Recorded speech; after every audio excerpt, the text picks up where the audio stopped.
What is up, y'all? Welcome back to the channel. It's time for episode 12 of Tigers Franchise, and we're entering the 2025 offseason. We've got a bit going already. We're here on November 29th. We've gotten through arbitration. Free agents have filed. We signed our new personnel. So I want to catch y'all up, kind of set up the landscape for the offseason. I'm headed out to Arizona tomorrow for the First Pitch Arizona Fall League convention that I go to every year, hosted by baseballhq.com. Might even be going to the World Series game as well, so that's kind of cool. But I want to get something up so that way there's some time to kind of look it over and get y'all's thoughts on what we should do, because it's a really interesting offseason, right? We had a disappointing playoff loss. We're a good team, but we were definitely ahead of schedule to be as good as we were this past year, even with 90 wins. Like, it wasn't some odd, totally crazy season. 90 wins is not amazing. It's good, and again, ahead of schedule, but we're not established yet. If you told me that we're gonna win, 85 or fewer games this year, I wouldn't be blown away by that. Like, it doesn't take that much to kind of fall back from there. So we need to fortify and get better. So let's get into what's been going on. Let's start with the personnel, and we'll get into everything here. It was a lot of lower minors personnel, so I'm really just going to kind of leave the names up here. We don't need to get into every single one. I'm not trying to make this a two-hour episode where we dive into the ins and outs of Bud Adams, our Dominican Rookie League pitching coach. But we got Abreu, Carney Lansford, some old players that definitely names will be recognized, especially Bobby Abreu. Carney Lansford, a little bit of an older player, but I definitely remember him from my childhood. But we filled everything out pretty well. There was a decent number of quality personnel available, so we were able to fill it out nicely. One thing that did bum me out was I didn't realize, and it makes sense, but I didn't realize that you can't promote from the Dominican, I think it was from the Dominican League to the A League. Maybe it was from Dominican to Florida Complex, which would make more sense since those are all rookie leagues. But I think it was to the A League. I couldn't promote one of the guys from the Dominican League into the Florida State League, because I guess that's still kind of equal-ish, although not quite. It's definitely seen as a promotion when you send somebody up there. So it must have been the A, or it must have been all the rookie stuff. I can't remember what it was. It was actually a few days ago now, but that was a bit of a bummer. So we had to bring in new guys everywhere, and that's okay. I'm not too upset about that. But anyway, everything went well there. Arbitration. Now, that's where we had quite a bit of movement already, and that's why we're stopped here on November 29th already with a handful of moves, because we ended up non-tendering a group of guys, making some moves with some players. So let's go ahead and get into that. My very first move of the offseason, after going through the minor leagues, I was realizing that Rodolfo Castro just didn't really have a spot for us. I'm a Rodolfo Castro fan in real life. I think he's a nice, solid player. Didn't have a great year this year. Ends up getting traded from Pittsburgh to Philadelphia, talking real life right now, and becomes kind of a bit bench player for them. Doesn't really find a role.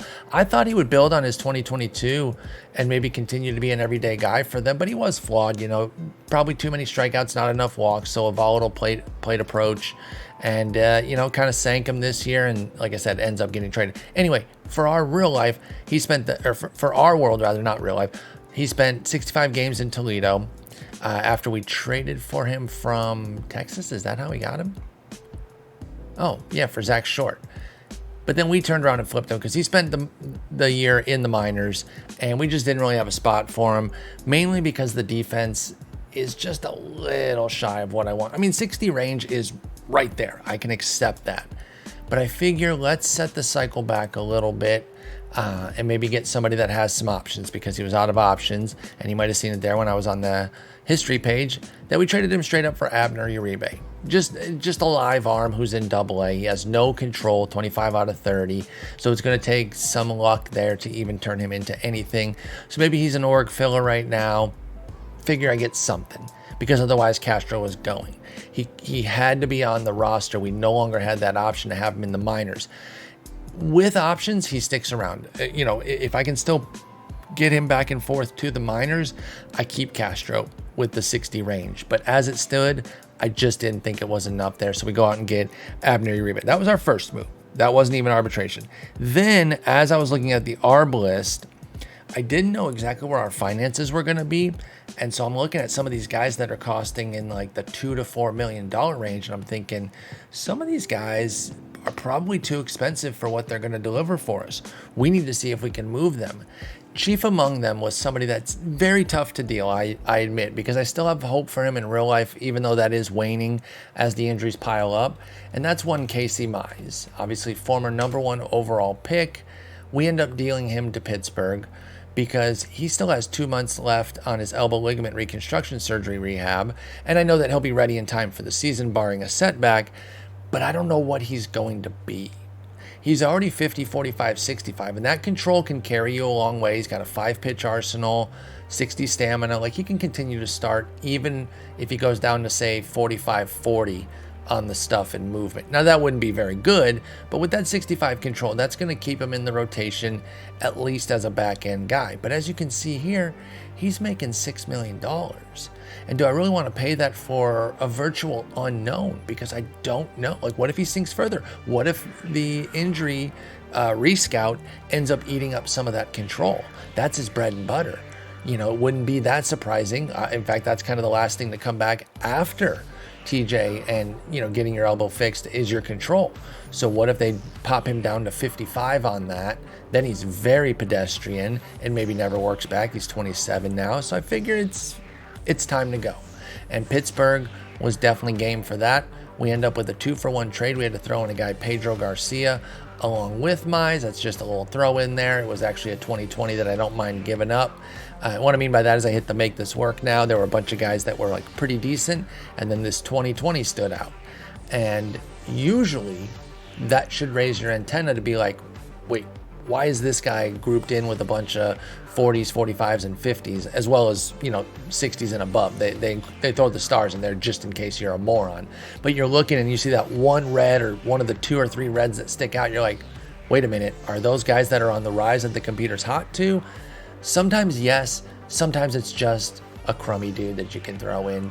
No shade to Pedro Garcia, but we're just looking at the results here. 30, 40, 35 on his skills right now. Throws 89, 91. He is young still, about to be 23 in a couple months, but we're good.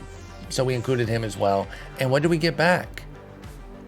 Elpidio Perez, a really intriguing lefty arm. 26 years old, in fact, just turned 26 earlier this month. 70, 55, 55 as a starter with 35 stamina, so that's a little bit light. Look, if you've been watching beyond my YouTube videos as well as my Twitch, you know I've become a bit of a sucker for these 35 stam guys trying to start them. And it's a dice roll for sure. Sometimes they are 65 to 70 pitches every time out, and you're getting 4, maybe 5 innings. And other times they're at kind of the high end of 35, right? Like maybe the game, maybe it's like really a 38 and they round it down to 35 for some reason. I don't know why they would, but it seems like sometimes you roll the dice on a 35 and he ends up being somebody who can consistently go 5 and 6 innings. The bottom line here for me is that even if Elpidio Perez can't consistently go 5+, he's a monster reliever. He becomes our stopper. We're going to get triple-digit innings out of him, and I still feel great about this move. So that's the thing. That's the floor on this, with this nasty 85 changeup, 65 curve, and then average fastball and forkball. Lots to like here. Now, he's a finesse guy, right? That big-time changeup throws 88, 89, 90. That's fine, though. I don't need a power guy. It says 70 stuff. I don't care how you get the strikeouts. It's cool, you know, when there's an Abner Uribe who has 100+ in the velocity field there. And generally, I don't, you know, I'm not super attracted to getting guys with 88, 90 velo because you think of them as finesse, you know, soft tossers. But he gets the punchies because his changeup disappears. I got to imagine that's like a Bugs Bunny changeup. So the interesting lefty has spent the last 2 years in the Pittsburgh bullpen, doing pretty well. The whip's a bit high, and I am wondering, you know, with 55 control, putting up a 14% walk rate out of the bullpen, that's a little dicey there. We'll see if he suffers the same fate with us. But a 31% K rate, a sub-3 ERA, was able to cover up that 137 whip. So this is just a live young arm, pretty much the opposite of what's going on with Casey Mize right now. He's not that young at 26, but he's certainly not old. You got Casey Mize coming up on, what was it, age 28 I said earlier? 27 in 212 days. So yeah, he's going to be 28 by the beginning of, or just into the beginning of next season. May 1st is his birthday. So he's not old either. I don't want to overstate it. It is purely the injury that led to this Mize trade. So that was our first big deal. Now, when I shopped Mize, I shopped him with, did I shop him with this next guy we're going to talk about? I think I did. I think I shopped Mize and Savale together. And I was looking at him and thinking, with Savale, I'm not upset about him in any conceivable way in terms of what he delivers. He's a quality arm. In fact, he's basically a healthy Mize right now. 50, 45, 65 with 55 stamina, 29 years old, 6 pitches. Like he's delivering. And he gave us 79 innings as a swingman this year with a 4.10 ERA, 127 whip. Nothing wrong with that. Oh my God, he's a free agent. They didn't sign him. Okay, I kind of hate when the computer does this because then it's a total ripoff for us. I am blown away that they just let him go. That's crazy. I really wish they wouldn't have done that. That makes it look like such a heist for us. But hey, I can't control everything the computer does. We make it difficult, so that it's challenging. We're not just trying to rip them off. We can't help if they turn around and then cut the guy 5 minutes after we trade him to them. But he was actually looking for more than 1.8, which, by the way, I might go back and just pick him up. But he was looking closer to 3 mil in ARB, and I was like, I don't know. I can find this, right? I can find this finesse. This is what I was talking about earlier with Perez, saying that 88 to 90 usually is some soft toss and finesse guy, and I can find that. But he flips the script with that crazy changeup and actually gets strikeouts. But Savale is the kind of guy I'm talking about with the low velo, not a ton of Ks, a little bit of a home run issue. He throws 92, 94, which is fine, but that's the general profile I was talking about. And what did we get for him? Well, we got a guy that I get in multiple sims. I just can't help it. San Diego loves to make Adrian Morjon available, and there I am to pounce pretty consistently. He's probably been in, I'd say, 4 of our long-term sims this year. And I don't know, we've done Expos, or no, Expos was last year. We've done D-backs, Reds, Tigers, maybe just, did we carry the Expos into this year? No, that was all last year's game. But those are only 3 major ones? Well, that's still 3. So I guess he's been on all 3, but he was also on Montreal. So bring in Montreal there. And he's with us. He was with us in Arizona and now Detroit, not Cincinnati. I think that's the only one where I haven't gotten Morjon. He's just always available. And he's a really impressive young lefty. He's still just 25 years old, 55, 50, 55 with 40 stamina in the rotation. Right now we're rocking him with our, oh, that's what it was. I knew there was another one I was missing. Hello, our Vancouver Cougars, our expansion team, where Morjon is actually the ace of that ball club, but he's doing so with a 35 stamina. So he's right there on that line. In fact, that team is loaded with 35, 40 stamina guys. And it's a little dicey, and I don't want to just do that and that be all we have on this ball club, but I couldn't turn down this trade here. Savale for Morjon straight up was fine. They needed something a little bit extra, and again, they had a guy on the list, Dylan McCall here, who has some upside at age 20 years old. He can go up to 40, 45, 50 if he grows, but nothing that was difficult to give up. So this was another red, 20 overall with 25 potential. That was definitely easy to give up to get the deal done. Again, would have been cool if it was 1-for-1, but I don't mind throwing something in. And now that I see that they didn't keep Savale, at least they got something here.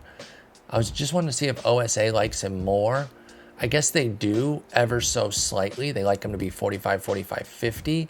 And maybe the Padres see him closer to, 50s down the line or something. Who knows? But either way, we smoked him. We smoked him on this one because they cut Savale.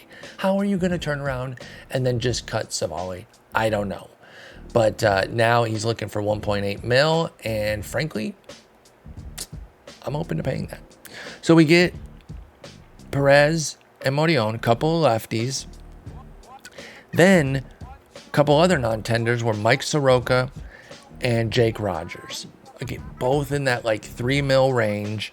And I figure we're going to non-tender those guys. Well, obviously last minute I'm thinking, well, wait a minute. Let's see if we can get anything. The reason I didn't think we'd be able to is because they weren't adding to the trades with Savali and Mize. They were kind of taking away. When I would add one of them and then make this work now, the price went up. So they were seen as negatives. So I said, okay, let's pair them together, see what they can bring. And we actually found a little something. And I was pretty happy with it because, again, it's either what we got, which you're not going to be blown away by. I want to set that right away. It's just a backup catcher, or nothing. But I was happy to call Pittsburgh back up and say, hey, you want to do another deal? They said, absolutely. And we get Jason DeLay. Little backup catcher here. Now, basically, you want to compare Jason DeLay and Jake Rogers because we traded our backup catcher within this deal, and you want to see, okay, which one do you like better? For me, clearly, the answer is DeLay, or else I wouldn't have done the deal. Now, it's basically a decision. First things first. You're going to look at the hitting first, maybe, but no, I'm going to go to the defense first. I don't value the extra 15 arm of Jake Rogers as much as I like the extra 5 catcher ability of Jason DeLay. That's just all there is to it for me.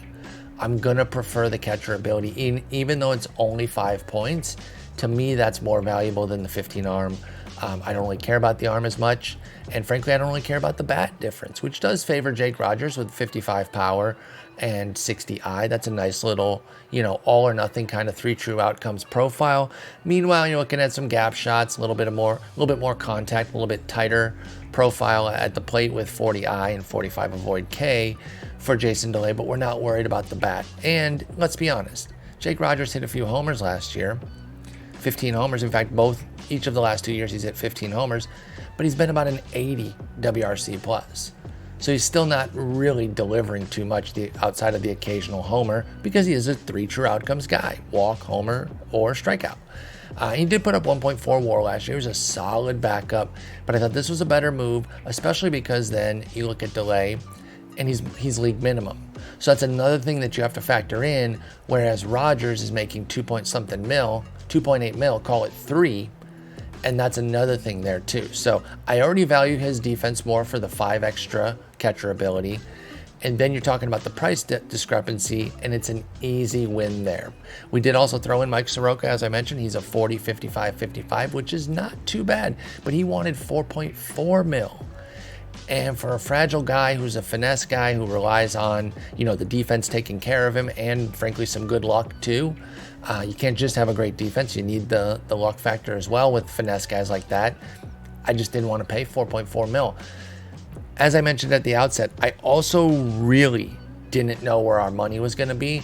So I was nervous about spending on some of these kind of, fill-in type pieces. This would have been about 7 mil for Soroka and Rogers, and I just wasn't sure that made the most sense for our finances. Well, turns out we got more than I thought. Dust settles on everything, and we're looking at 26.7 mil available, which is really nice. That can afford us, either one major premium lockdown, big time free agent, or 3 or 4 guys to kind of fill in. So let's continue on here. And first off, take a look at the team at large here. We'll go to the home page. And here's our position rankings. I guess nothing really changes from those deals because none of the guys we got actually become the number 1 there. But you can see we've got a couple glimpses of blue with Watanabe and green. And then we have a piece of green with Tariq Skubal. And then Alex Lang is yellow as the 15th best reliever. But then the rest is red and orange, folks. So we are classic stars and scrubs right now. But now going down top to bottom here, Dylan Dingler, sure, he's the 27th ranked catcher. I don't really care about that. He's 60-70 on the ability arm with a decent bat. I'm fine with him. We're going to commit to him as our A guy. DeLay is going to play once, maybe twice a week. We're going to go with a traditional frontline catcher with a once a week type of backup there for Dylan Dingler. We're going to commit to him this year. Cole Keith over at first base is not your traditional first baseman because he's not really expected to be a major power hitter. He did hit 24 homers in 80 games at AAA though. And I'm not just going to lazily extrapolate that and say, well, he's going to hit 48 at the majors, because that's just not how it works. But he can bop it a bit. Like he's a solid bat. He came up, did not really deliver on that bat in the majors with just a 78 WRC plus in 135 plate appearances. But he's 23 years old. We're not judging him too harshly off of that, and we're going to give him a shot at first base. Watanabe's obviously a god. Ryan Kreidler's over at third. He's strictly up for his defense. He's not really going to be our starting third baseman. They're just listing him there right now. We will replace. In fact, I don't even know. Is he in the lineup as that? No, McKinstry is. Yeah. So I'd rather go with McKinstry, and Kreidler's our utility backup guy. Javi Baez, we know the deal with him. We're kind of stuck with it. He did put up 2 WAR last year. I want to continue to give him credit there. We will take 2 WAR at this juncture. If we can get another 2-win season, yeah, it's $25 million. We're paying $12.5 million per win. But you know what? I'm actually okay with that, all things considered, because the bat is gone. We need the defense to continue to be excellent, and the base running as well, and those 2 elements can carry Baez. Then you go to Akil Baddoo, one of my favorite real-life players, but I am, I'm able to acknowledge his shortcomings. He has not been terribly great in this sim, with 89 and 83 WRC plus totals the last 2 years, as a part-time player too. He's really basically playing half-time. Solid outfielder with 60 range, 60 error, 45 arm, good enough for left for sure. You don't really want to put him in right because of the 45 arm, or really in center because he translates out to a 40 out there, 40/45. But he's got speed, got a little bit of hitting, mostly doing it against righties. You can see there he's got 10 extra gap, 5 extra eye, and that's really it against righties. So not a huge advantage there, but he's going to continue to be kind of a part-time player for us. And then Green and Parker Meadows. Now, Parker Meadows ranks 28th. And, I get it because his bat is kind of Baez-esque. But look at that defense and speed. But specifically the defense. He plays everywhere, and he's badass. In fact, let's flip this around. Let's put him at center and Green in right, and just see what that does for our rankings. If that changes anything, doesn't really matter. I just want to see. There you go. Oh wait, no, never mind. I saw the double green there, and I thought that was Meadows and Green, but it's now Green and Skubal. So actually, we lose a blue because Green was blue in center. I don't care. I just wanted to see. Meadows only goes up to 27th as a center fielder. Fine. It doesn't matter. We're sticking with him. And then, like I said, Skubal is our top pitcher at 11. Lang, bullpen, whatever. Freddie Pacheco's our closer, apparently, but he's still out for 7-8 months, so he shouldn't even be there. Those rankings don't bother me as much. And none of these really, quote-unquote, bother me either. I'm fine with a lot of them. We are stars and scrubs, but we're going to replace third base. I mean, in fact, Kreidler's not even our third baseman. We're going to improve the outfield, I think. And I might be open to improving the pitching. Possibly. We might go big there. Now, I go over here to the pitching. We've got 6 listed starters that I quite like, if I'm being honest. I like our little group here of 6. And then in the bullpen, Brant Herder actually could start. He has 50 stamps, so he's startable. Nate Pearson is somewhat startable. I think we started him in the playoff game. Chase Silseth has the stamina. I'm just looking at guys that have the stamina to start and just saying we have some modicum of depth there if we have to turn to guys. I don't want to test the OOTP gods before the next season even starts. I'm just saying we've got some arms. But that's why I'm not afraid of adding to it, though, because you truly can never have too much pitching. It's a long-term adage for a reason. These cliches are built on truth. And with pitching, that is 100% true. And the main reason that I'm even entertaining it is because there's one premier guy specifically that we can go big on, and that's why I want to get y'all's thoughts on it. But let's kind of go through. Let's look at a couple infielders. Right-handed outfielder that I might look to get. I got 5 candidates. We're definitely going to get one of them because we've got Baddoo, Green, and Parker Meadows all left-handed. And then the premium starter, and then some bargain starters that we might consider here, and just give you the lay of the land on these potential free agents. We'll wrap up there, get y'all's thoughts over the coming days, and then when I get back, we'll complete the offseason, get into 2025 next week. So let's go to the free agent pool here. First, just a quick rundown of some of the top guys. You can see some of the names there. Juan Soto, Tim Anderson, Zach Wheeler, Paul Goldschmidt, Shitbag Moncada, Austin Meadows. We did not bring him back. Pablo Lopez, Dan Jan, Willie Adames, Urshela, Bregman. We don't have to go all the way down. But Jose Pirela, ranking pretty high. Okay, Jose Pirela. Okay, I see you crushing the KBO and coming back after a 6-win season. In fact, 6 wins in 2 of his 3 years over there. The other one was an injury washout season where he only played 27 games. Okay, Jose Pirela, I'm sorry.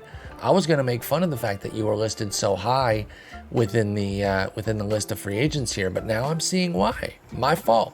I jumped the gun there. But let's get into the actual free agent list and talk about some guys that I think we might have some interest in.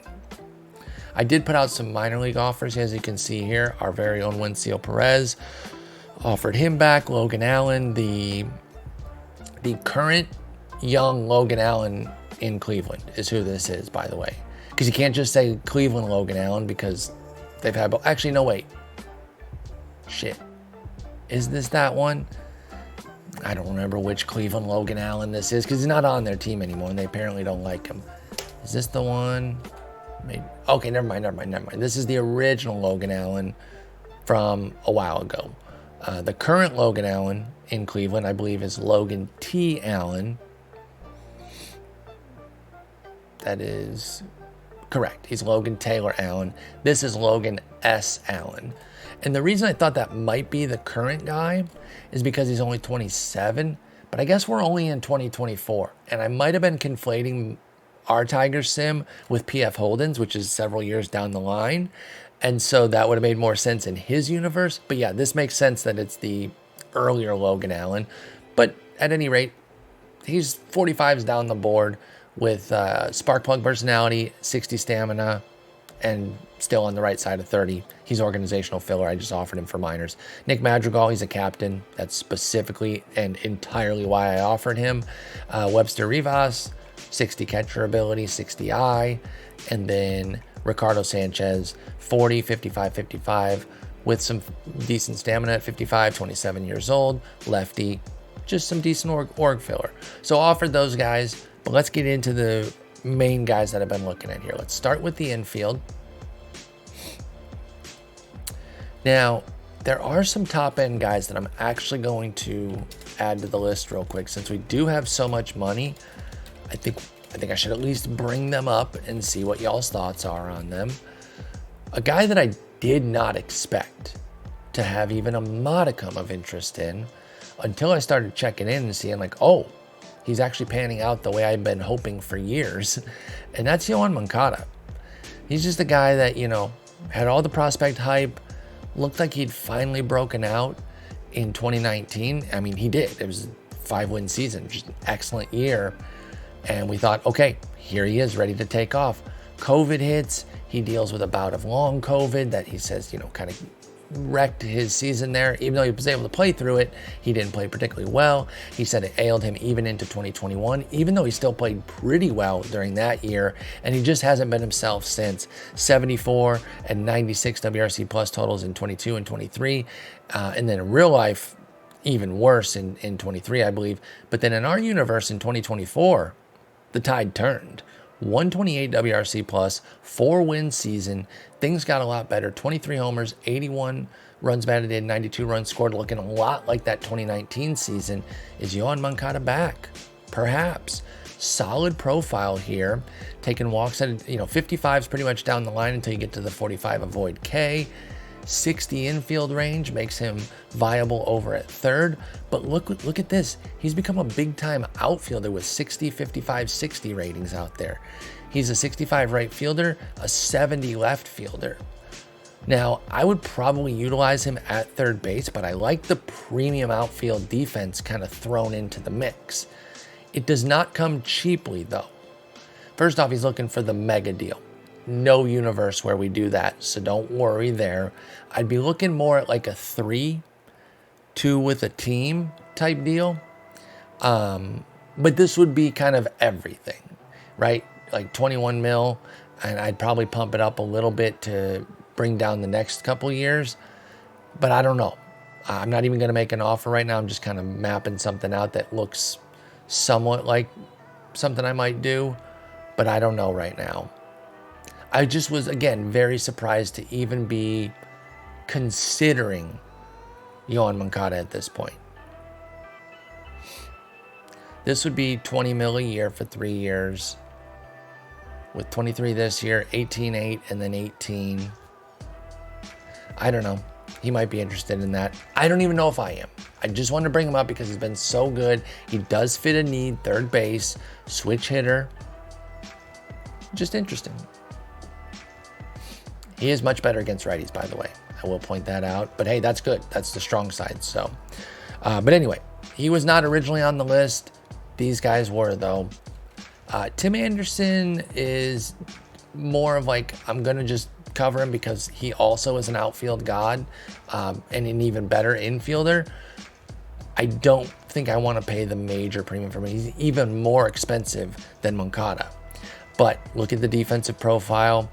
He still has that crazy contact and gap. I think that would actually play quite well in our park. He still has a challenged plate profile with 35 I, 50 avoid K, and only 45 power. So we're looking for doubles, singles, doubles. I wish he took walks. And I get it. That's not part of his game. It's not who he is. He's up there ready to attack. And if he's not careful, sometimes he gets attacked by Jose Ramirez. But anyway, I like the work ethic, fan fave. But he's 25 mil. Probably also going to want long-term. Yeah, I would never do that. Again, I'd be looking at 3. I'd do something crazy with him. I'd be like, you can opt out after the first year and, test free agency again. I don't know. But I honestly, I'm more interested in Moncada than Anderson. But in the interest of due diligence, I thought it would be bad to at least... to not at least include Tim Anderson, show y'all what he's got going on. I should at least let y'all know what he's done lately too. Now, he spent half this year or at least a part of this year with the Dodgers down the stretch after getting traded to them, and he took off again. He was having a dreadful year with the White Sox, 82 WRC plus, gets traded, jumps up to 125, puts up 2 wins in just 45 games after putting up 1 win in 87 with the White Sox. He put up 4 wins in 2023. So he was back, good Tim Anderson again. Try to divorce real life Tim Anderson from our video game one because our video game one is still pretty damn good, but the money, agrees. He's not coming at any sort of discount. Then we go, these next 3 are probably more our wheelhouse options right now because I don't think if I'm going to blow it all on one player, I don't know that I want it to be Moncada or Anderson. It might be another guy that we'll get to in a moment. I'm not even sure that that's a great idea, but I'm just covering a lot of options here. The other guys that I want to talk about include one. Actually, let me turn on this filter. Oh, no. Oh, yeah, there we go. Elvis Andrus. He's a captain. He's a good defender. Puts the ball in play. Maybe too much, I'm going to ground into double plays, but that's fine. Speed, small ball profile, that's not going to help him as much with us. We're not trying to bunt, but he's 3.6 mil. He can come in, add to the team as a captain. This is probably more of the stopgap option.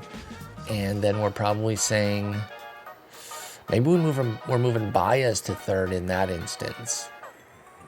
And honestly, McKinstry's going to keep playing. I want to be clear on that. Just because he wasn't listed, is it because he's not? Hang on, let's put him at third base right now. Then let's see if he gets listed on the homepage here. Okay, there you go. Okay, that changes things a lot. He just wasn't listed at third base. So he's a 15th third baseman. So we don't even really need a starting third baseman. I think we're good there. And we do need a starting shortstop, technically. But I'm going to ride out the Baez deal. We're going to keep the albatross in, and we're going to let him go. So we are looking more for backups. That's why, unless I get a really compelling case for why we should go for Moncada or Anderson, we're just probably not. That was more the due diligence of letting y'all know the actual options. But 3.6 mil to bring Anderson as a backup, I have no problems with that whatsoever.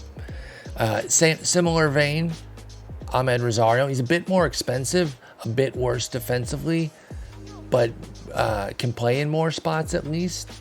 and has that outfield eligibility as well, and maybe a little bit better bat. Is the trade-off worth it though? Because he comes in at 8.5 mil. He's probably somebody I'd wait out and then kind of see if both Rosario and Andrus are available in a month or so, and they're both coming down closer to a similar price. Then maybe we would look at Rosario. He's okay though. And then the other one that I was thinking about was, of course, bringing our guy back, Willy Adames. 3.4 WAR. I mean, he's been consistent as can be. 3.3, 3.2, 3.4 over the last 3 years. 31, 30, and 28 homers. He's good. He's simply good. I kind of wanted to, again, see where the dust settles on our finances and everything before really engaging with him. That's why I let him go to free agency. And let's see what he's looking for now. He's looking for 16 per year. He only wants 5 years. He is 29, just turned 29 a couple months ago. So, we are getting him on the right side of 30. I could maybe be, talked into a 3-year, 2 with a team, of course, or even just a straight up 3, if that's what he wanted. I don't think it has to be with an option, because the defensive profile is going to age well. The power and eye should help his bat at least stay in this general range, 106, 101, 102 WRC plus totals. If he's ranging closer into the low to high 90s, that works too. With that, that defensive profile, if you've watched my stuff, I'm fine with that, as long as you're kind of living in like that 88 plus range. I'll even dip a little bit below 90, but you gotta be at least in those upper 80s with your WRC plus and delivering the strong defense. He's also a captain too, so that helps. So he's adding other factors, not just his defense, but also in the locker room. So I could bring Adames back. I think it's at least on the table. We do have enough money to do it. So those are the infield options that really jump out. If you see anybody here that's listed, I have put a filter on for at least 60 infield range. Nick Ahmed wants 13.6 mil. Brandon Crawford wants 12.6. I'm just not paying those. No way, no how. Isaiah Kiner-Falefa, I mean, looks like he would take a minor league deal. I think I'd still rather pay 3.6 mil to Andrus for the captaincy and just, I don't know, a little bit better bat. Maybe a lot better, to be honest. Like, it is barren except for the fact that IKF can make contact. Everything else is so crummy. And Andrus's defense is pretty similar. Never mind. He has 60 range, so does IKF. But yeah, I think I'd rather pay there than go for IKF. And again, I don't really see anybody that jumps out. Let's go to the outfielders. So we are looking for a backup right-handed outfielder, basically, because we've got, like I said, Badu, Meadows, Green, our primary 3 outfielders are all lefties. We have Justin Henry Malloy, who is right-handed, and so is Matt Vierling. So this isn't the biggest need, but I also wouldn't be averse to Justin Henry Malloy starting the season in the minors again. Speaking of PF Holden, we have not had our Malloy develop anywhere near as well as his has. And that's unfortunate, but we just have to face the facts here that it might not be coming anytime soon either. So I don't think he's a lock to make the roster, especially when one of these other guys here could be a defensive stalwart for us. And I'll bring up those guys right now. Whoops, let me turn on that filter for defensive range out there. And the first guy that we're going to look at, and these are listed pretty much in my order of interest, I think. Let me move this guy up there. Yeah. So we'll start with a favorite of mine, Harrison Bader. Here he is. Basically 65, 65, 70 for the defense. So he can handle center for sure. Good base stealer. Yellow bat, right? 40, 50, 45, 50, 45. Just all yellow, decent, nothing terribly special. Put up a 74 WRC plus last year, 94 the year before, so he can kind of work in the range that we need him to be if you're going to be a premium defender. I've just always been a big fan of his, and he's 1.9 mil. Next up would be a bit of a better bat, but maybe a little bit of a all or nothing kind of guy in Adam Duvall. Now, he is a sneaky good defender with 65 range. He does have 50 air or 55 arm, but he can get to anything, so he can play center for you. You want to put him on a corner to maximize him, but he can hold it for you for a period. Cover a 2-week IL stint for somebody, something like that. That's not killing you. He gives you the old sideways middle finger there, with the home run power being his only carrying tool at 65.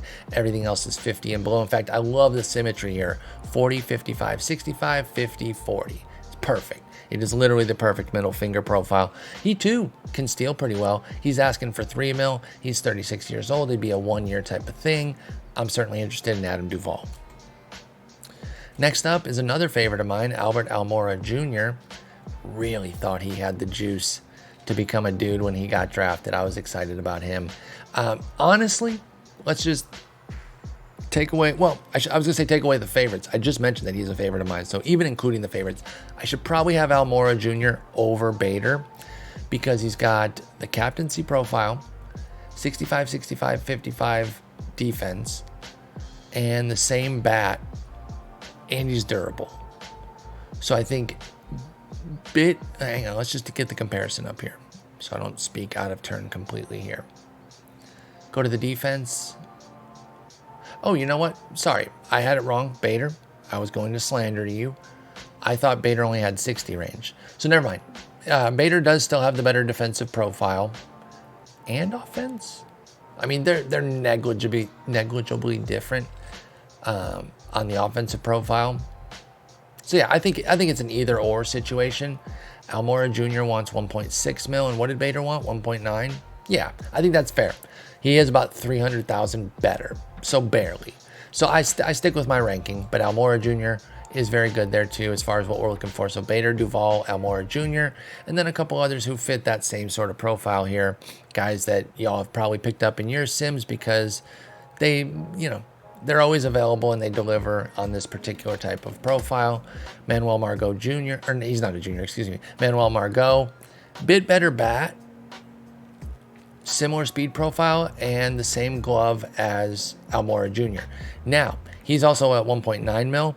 Basically, the difference between Almora Jr. and Margot is the captaincy for Almora and a little touch better bat for Margot, plus a year difference in age, favoring Almora.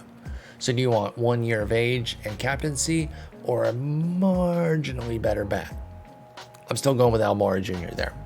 And then the last one, another guy that I like. I've got a thing for like really good center fielders that I want to dream on as being power speed studs for fantasy purposes, because I believed in the Victor Robles train for years and it just never quite came to fruition. 65's down the line with his defense, 65's down the line with his speed profile, modest bat, including 35 home run power, which is the lowest of the group, but he's 27. He also wants 11 mil, which I had not seen earlier, and that's eliminating. Like that, you're gone. That's cost prohibitive compared to these other guys. There's just no way I'm going to pay him that when there's so many other guys who can replicate what he does on the cheap. So no. And there's some other good outfielders here that you might be noticing, but if they're left-handed, I'm really not that interested. So, you got your Kiermaiers, your Brett Phillips of the world, guys that a lot of us pick up in our sims, but I'm not really looking at them right now because we need a right-hander. Jose Siri kind of fits the bill of what we're looking for. He does have that coveted 70 range, but his plate profile is disastrous.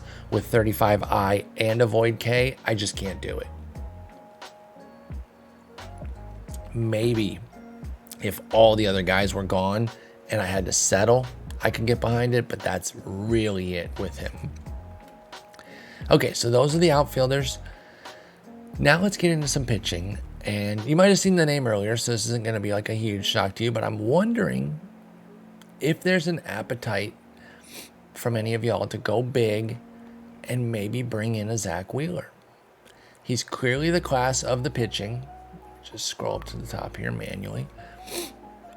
And we'll go starters. Oh God, we got to scroll up again. I hate when it does that. It drives me absolutely bananas. I don't understand. And it's a quality of life thing they can fix for next year. It's a small thing. It's not the end of the world. It doesn't ruin the game for me. It's just a minor annoyance, but it needles at me every time I have to do it. Anyway, Zach Wheeler, 15 points clear of anybody else on both the overall and potential. I mean, he's 34 years old. He's an ace. He's a stud. Now, he's not coming off an ace season with a 4.36, 1.36 ERA whip, but we know the track record of Zach Wheeler. He was actually with St. Louis this past year. Did not thrive with them.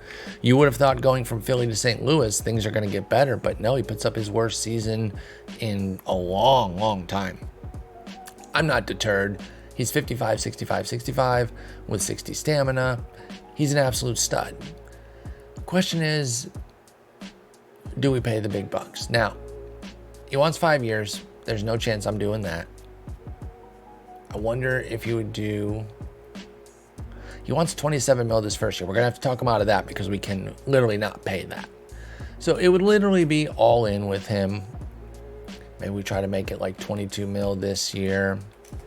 I don't even know if this is a great idea, but I want to entertain it because he is an ace and maybe it'd be worth it. Who knows?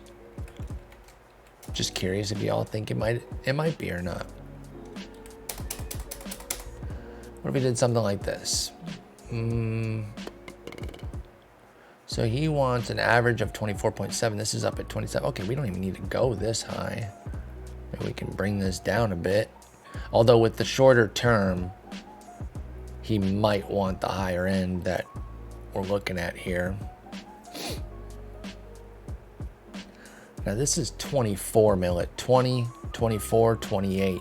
The last year being a team option at age 37 that we'd have to pay, 4 mil if we didn't want him. So call that second year 28. There's a world where he's good enough that we keep going on that third year, but I wouldn't be, inking it in as we're going to have him in 3 years. Oh yeah, I'm going to lose that deal. But anyway, something like that is maybe what I would entertain. My whole big spiel at the very beginning about how we're stars and scrubs is basically all you need to know. Like, it's like the reason that you would give as to why we shouldn't go for Zach Wheeler. But I'm open to being a dumbass sometimes. I mean, I do it a lot involuntarily. So I'm not against necessarily doing it purposely and just going for Zach Wheeler. No, we probably don't need him. I just wanted to show... Here's the class of the free agent pool as far as pitching goes. Do y'all have any interest? I think no, but I'm open to listening. By the way, the class of the hitting side is Juan Soto. We can't. Like, we literally can't. He wants 40. So it's just not... It's not in the cards for us. He's still just 26. I mean, if we had the money, that's the kind of guy we would kind of move mountains for, maybe try to go for him as a foundational piece. But no, we did that last year with Watanabe. We got our big piece. Speaking of, by the way, that leads me to international. There's not much out there. In fact, there was one guy of note, and I'll just show him real quick, Sergio Mendoza. Strong defender with 75 range, great speed profile, solid hitting profile, but has some growing to do. We only have low scouting on him. I'm not even coming close to offering him until I know what his profile is. And so if he signs within these 3 weeks, that's fine. I'm not going to jump early and then kind of get the scouting when it happens because we just don't need him, right?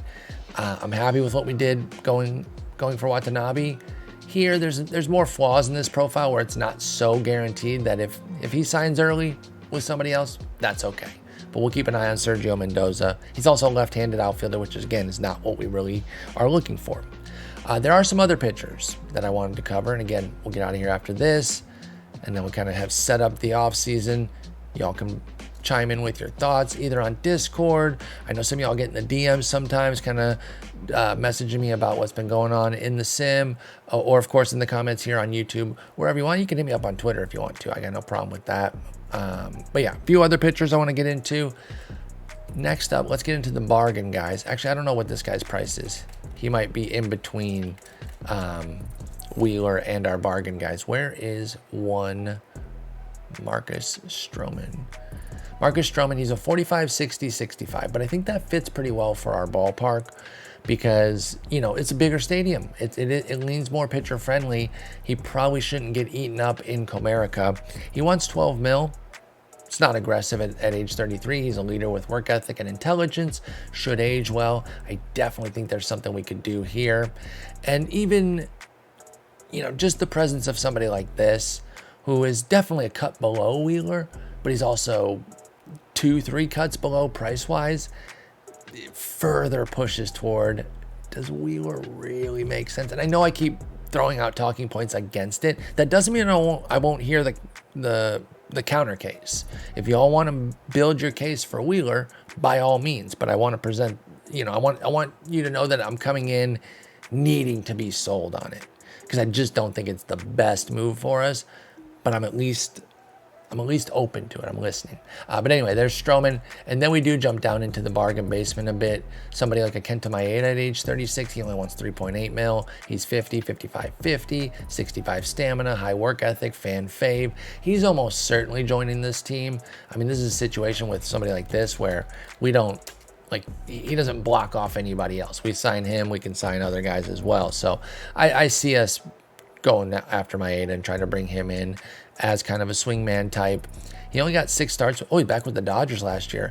6 starts and 44 relief appearances. I wonder if they took him and put him in the bullpen late. Well, actually, no, they would usually flip it. He would start all year and then, oh, dude, this is weird that we're putting him in the bullpen. He just so happens to have clauses in his contract that if he gets X number of starts, he gets more money. Oh, but he's fatigued. Sure, Dodgers. They used to really mess with him back in the day, and that really sucked from a fantasy standpoint because he would always be pitching so well, and you're like, why are they taking him out? Of course, Savali, who I already covered, we could bring him back because the Padres are morons. I'll put Stroman on there. Elsewhere on our list, we've got Nick Martinez. He wants 4.6 mil. He's 50, 60, 50 with 60 stamina. You know, just a solid starter depth. He didn't start at all last year, but he got 24 starts the year before. He's been a solid league average arm. Nothing to deep dive into. He's not, you know, amazing, but he's certainly capable. Merrill Kelly, who's been way more than capable in the playoffs here this year, looking excellent in real life. Here he is in our universe. He wants 1.7 mil. He is fragile, and he's coming off of a dreadful year. This would be more of like, none of our guys get to us, and we just kind of want to get something. He's 40, 45, 55. To be honest, did I write down the wrong name? I'm really not that interested in him now that I'm looking here. I might have just been going off the stamina. I'm not even going to put him on our list. Forget I said Merrill Kelly. Maybe I was drunk off of what he's doing in real life and thinking that was going to translate for us. Oh, Dylan Covey, I did look at him, though. 1.5 mil for 45, 55, 55 with 50 stamina, extreme ground ball. Again, organizational filler.